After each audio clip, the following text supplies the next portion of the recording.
one of the more regular contributors to our show, I think, these days. Courtenay is joining us again. And wellness is the overall thing. I know we've got a PAG meeting. Well, you've got a PAG meeting coming up on the Monday, this coming Monday, which you want to promote because you're speaking at this. You have a passion about what we eat and what we're doing.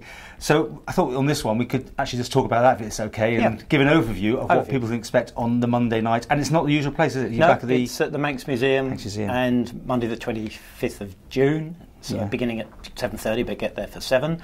And it's really to talk about wellness in its widest context. So we had this brochure, which I think you've seen before, and this is how, if you take the official dietary advice, you end up with diabetes. So the UK Eat Well guide, the US MyPlate, Harvard, not so bad. On a traffic light system, this is red, stop doing it. This is amber, and this is green. So these are the kinds of foods we're suggesting you should eat. You were getting these out last time. Have they gone out everywhere? We've got 1,000 done of each one. So we've got that one, and we've got the smaller one. This is about, food is information. So that approach is to educate people that the official information they've been given may be wrong, and that they are not able to make muscle, not able to lose weight, not able to perhaps think and perform as well as they'd like, because they lack certain nutrients in their diet, and that's the beginning of wellness. So you're saying low fat is not necessarily good for you? No. Because I thought that's what everyone was doing, right? Well, 50 years of Ansel Keys telling us that low fat is good, actually is the reverse. And when you look at the studies, and you look at the biggest scientific studies ever done, it's America and it's England. America is sadly the fattest, most obese nation on earth, and England is the fattest nation in Europe. So if we're following official dietary advice, the UK Eat Well guide, what you look at is how the body physiologically uses those foods, and it doesn't produce carbs, it produces proteins and fats, and you do a lot more work, a lot more energy out of a gram of fat.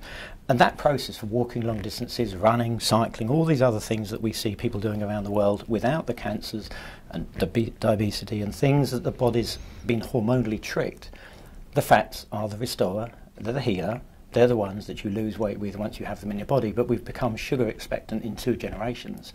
And so that whole misinformation, when you start doing it and following the evidence and the extreme sport evidence, it absolutely supports these ketogenic high-fat diets. And we all hear about diabetes going through the roof. And it's tragic.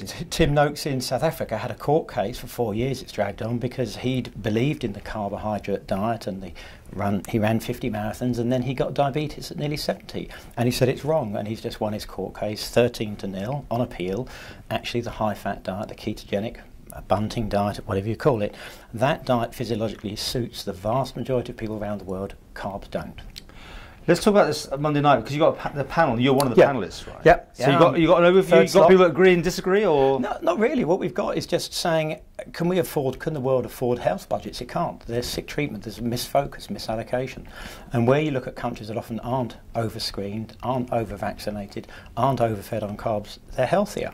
So the overview panel is to start at the beginning and say, with a lawyer, Nigel Taylor, what is fully informed consent? Where should we give the information for a leaflet or a medicine or a vaccine insert before we do anything to the patient? So patient sovereignty and fully informed consent is vital. Not religion, not I know best, not I'm the doctor. No, this is patient-centric. And the island has been great at allowing personal individual freedoms to flourish. And I think this is something we can do well. So Nigel will speak on fully informed consent.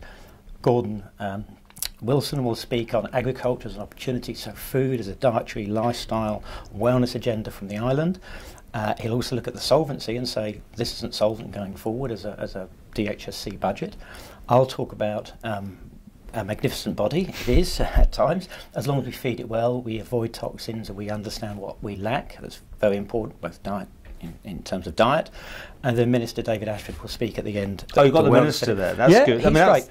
That's interesting. I've worked with 4 over about 6 years, and he's by far the most open, to be honest, the most engaging. I've said, do you want to veto any slides? He says no, and he's really open. I think also having here a whistleblowers committee and a social affairs committee, we've moved on in the last year or 2 enormously on openness, transparency, and saying what can we do different? How can we work public and private? How can we look at people who've been, I think, repeating some mantras that don't stand up to science? I want more science, not less. The one thing we keep talking about is the Isle of Man could be the best test bed, the best place for any of this sort of thing. Are you getting anywhere? Or is this what you hope to get through to the Minister? It is. I mean, I've had 2 emails in the last 2 days. One from a consultant, one from a radio station saying, what do you know about medicinal cannabis? And I say, well, Brian Whittle, who founded the world's largest medicinal cannabis company, was my scientific advisor. Ah. It's a company that did a lot of trials in Canada, and Canada has just legalised recreational marijuana in the last week. That's a big step, isn't it? Big step, but it's the medicinal that is interesting, and we have to understand where medicinal benefits are. And we've seen that this week with Billy's Bud and Billy Caldwell, the lad who has epilepsy. So yes. England's moving forward, but 29 countries, 27 US states have now legalised medicinal cannabis. So I want to move forward in those areas. So medical cannabis for medical purposes? Medicinal. I've had a consultant ask me this morning, what do you know about it? We've got potentially Claire Bettison bringing something forward in a proposal in Parliament, seconded by Dr. Alex Hallinson. Its time has come. Two health people, yeah? Two health people. But it's this denial, it's this religion. So look at all the evidence. So Brian, sadly, my advisor, passed away in April. That opportunity for a man who'd helped put together 350 clinical trials is gone. And we've been talking around this for 2 or 3 years. We had the same with psilocybin. That is now it's a magic mushroom. It's used for anxiety and depression, but under very careful clinical conditions, dose-controlled, screened patients. It's now going to be a 400-person trial. It's just raised £25 million. It's backed by a billionaire. We're seeing none of that. We didn't grasp that, and we've just in February disbanded our ethics committee. So we've got to do something different, and this island, to answer your point, could be the best in the world. The fittest people, I don't think there's 83,000 people in the world that would be as fit as the Isle of Man on cycling, swimming or running and a bit of walking.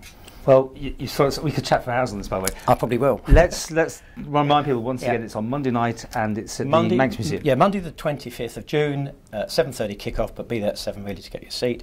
And it'll be filmed and live streamed, and 4 speakers, but the most important bit is the public debate, the hour saying what could we do, not chat about I'd like to. We're the oldest democracy on earth. We remind people of that, but if we don't have control of our power, we have nothing. We've got to move this forward.